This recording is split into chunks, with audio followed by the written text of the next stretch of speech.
Nous allons voir dans cette vidéo quelque chose qui est impératif pour toi dans ton activité. Dresser un bilan de ton activité, faire donc un point sur tout ce que tu as fait, sur tes chiffres clés. En effet, pour fixer des bons objectifs à atteindre pour l'année suivante, une étape préliminaire est cruciale. Dresser un bilan de ta situation actuelle et de tes années écoulées. Je te conseille donc de te poser une journée et de prendre le temps de faire sur un fichier Excel relativement simple ce bilan d'activité. L'idéal, c'est de faire ceci sur tes 3 dernières années écoulées. Si tu as moins d'ancienneté, bien entendu, contente-toi de le faire sur une année ou deux, mais il faut au moins une année.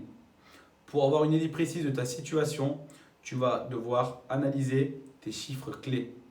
La première chose, noter toutes tes ventes actées en volume, donc le nombre de ventes, et en valeur, la somme du prix de tous tes biens vendus. Ceci te donnera donc année par année le prix de vente moyen de tes biens vendus. Premier indicateur important. Ensuite, tu vas noter ton chiffre d'affaires hors taxe encaissé. En divisant ton chiffre d'affaires hors taxe encaissé par ton nombre de ventes, tu auras tes honoraires moyens.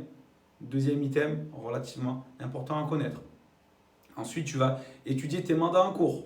Nombre de mandats totaux rentrés, nombre de mandats simples, nombre de mandats exclusifs, pourcentage de mandats exclusifs.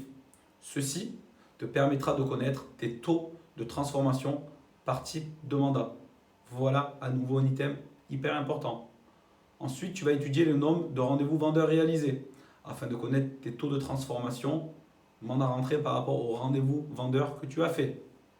Dernière chose, l'étude de tes acheteurs sortis pour connaître tes taux de transformation par rapport aux offres reçues sur tes visites acheteurs et les compromis signés par rapport aux offres reçues.